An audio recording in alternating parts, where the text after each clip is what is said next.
Is your English good enough for the startup visa?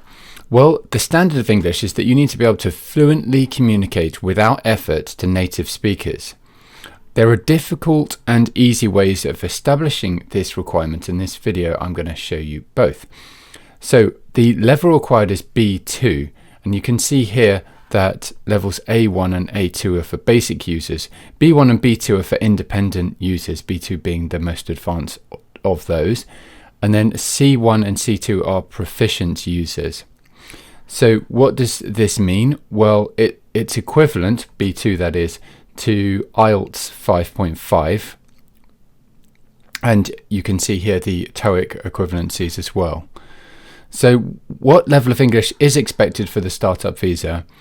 Well, it's, according to B2, that you can understand the main ideas of complex text on concrete and abstract topics, including technical discussions on your field of expertise of specialism, which would include the sector you're going into as a startup.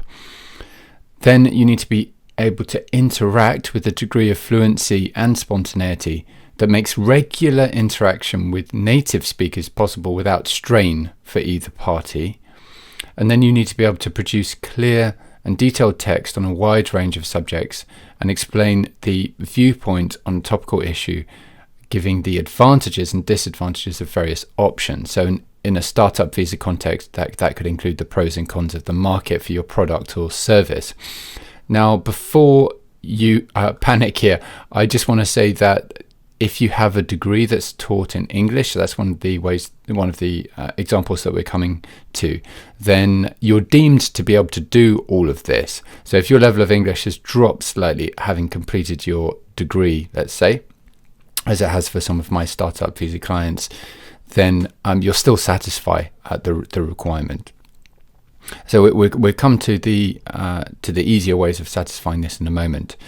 But what it essentially means is that you're expected to be able to participate in meetings in your area of expertise, to talk about your personal or business finances. You've got to be able to talk about your personal and professional lifestyle, including a description of your business or life at work. You should be able to explain your education, experience, strengths and weaknesses, and discuss your startup career path, if you like. You've got to be able to use appropriate language in social situations, including praising or expressing sympathy. You've got to be able to discuss leadership qualities and talk about leaders who you might admire, perhaps in the business world. And you've got to be able to deal with relatively complex or awkward situations that arise in a social or business context. So in order to get to this level, it's generally thought that you'd need about 600 hours of instruction for the average person in English, that is. However, as I say, if you're deemed to be able to be at this level of English, then you would not need to show that. Now, how do you fulfill the language requirement for the startup visa? Well, there's 4 ways. You can do it through your nationality, degree, through a test, or through an earlier grant. So let's start with nationality. This means that you're a national of a specified majority English-speaking country. So the USA, for example, Canada, Australia, New Zealand, Jamaica, Trinidad and Tobago, and so on. So if you are a national of one of those specified majority English-speaking countries, you're deemed to be able to satisfy the B2 level of English for a startup visa.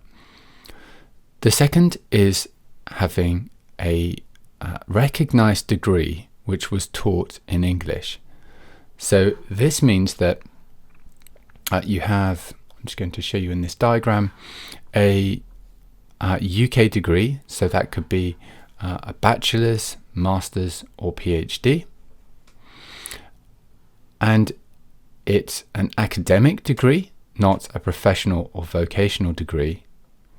And UK NARIC, so that's the National Academic Recognition Information Centre, confirms that your degree is a recognised one. So UK NARIC is the UK national agency for the recognition and comparison of international qualifications and skills.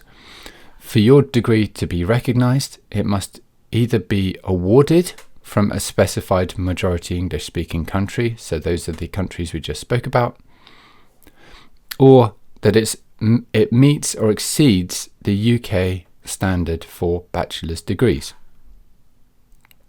So that's the second way of meeting the test. It's that you have a recognised degree taught in English. And I must say that most of my clients satisfy this English speaking requirement that way.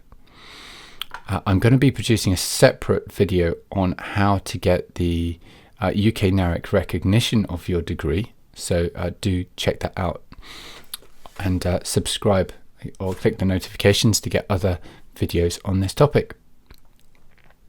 The third way to satisfy the test is to show that you've passed a secure English language test.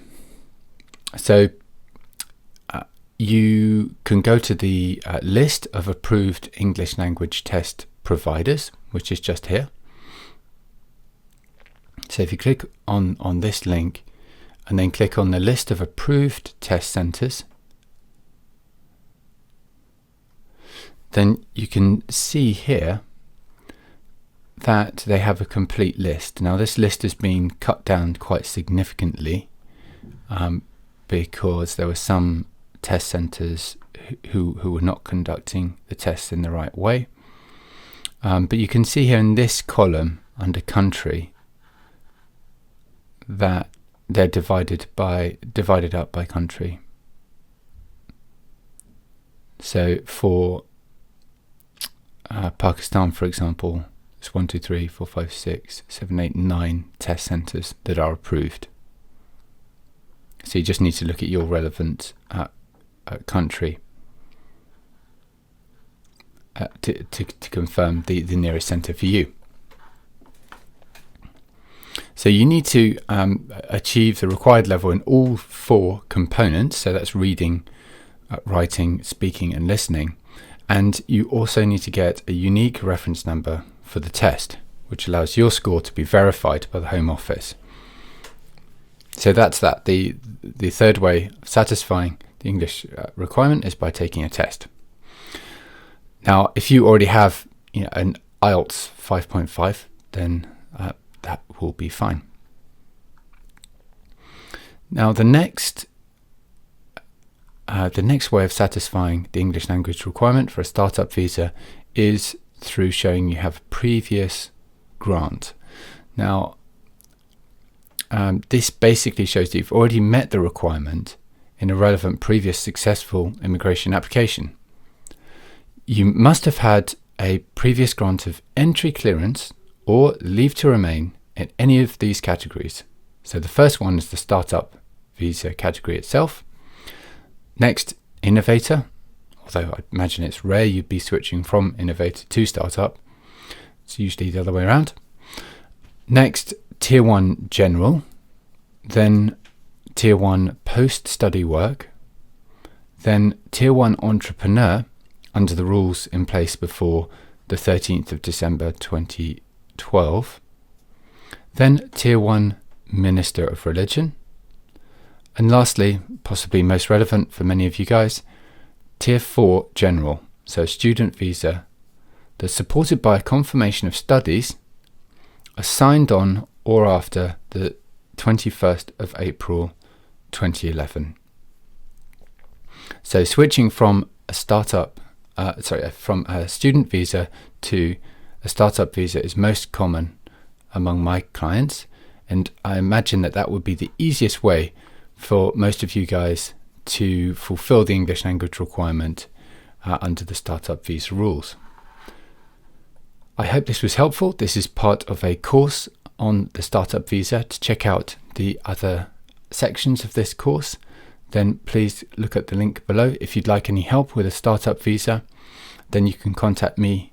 You can just click on the links below. I'd be very pleased to speak with you. I have a free consultation service. Thank you and bye for now.